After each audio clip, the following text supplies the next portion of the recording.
We're now getting into the utility stitches of the Pfaff Ambition 620 sewing machine.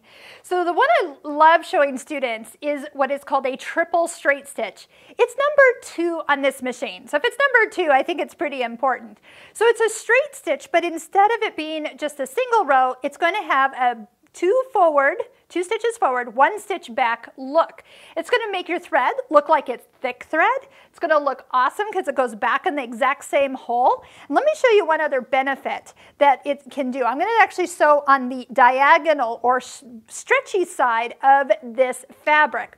So while before I stitch, if you just want to make sure you have everything set up right, touch the I for information, and it will bring up which foot you should have on, 0A. Make sure that the IDT, that's that little fun little foot sitting now next to the feed dogs, are engaged.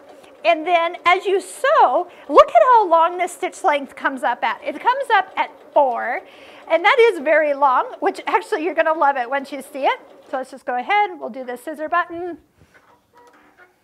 All right, look how pretty that stitch is. It looks bold. Everybody says it looks professional.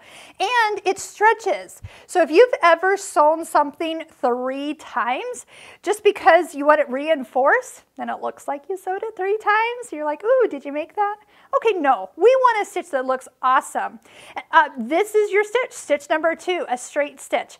It also, it's very reinforced. Look how perfect it is. It goes back and forth in the same exact hole as it stitches. So if you've ever thought you need to go buy a thicker thread for a stronger seam, no, you don't. And then that way you can, if you want hot pink, you just pick a spool of hot pink thread. You want variegated thread?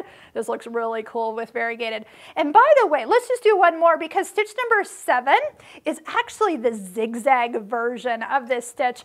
I've often used this decoratively. It is meant to be used as a utility stitch to really reinforce an area.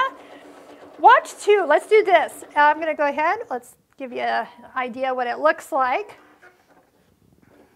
All right, as you can kind of see, what you see on your fabric is what you're seeing on screen. You're getting a good, if you see it on screen, that's the size it's going to be on your fabric. So really nice looking stitch. So it almost looks like rickrack. And again, if you want to try this with variegated thread, it looks fun. Adds a nice fun pop to your stitches. Remember, we've talked about sewing out all your decorative stitches. If you have done that, when you got to stitch 7, you would have seen that this is what it looks like. And you're like, that looks really fun. So keep that in mind. This machine doesn't have a ton, it has a lot of stitches, but it won't take forever to sew out your stitch book. I think you'll really get a good feel for what these stitches look like when they're sewn out on fabric.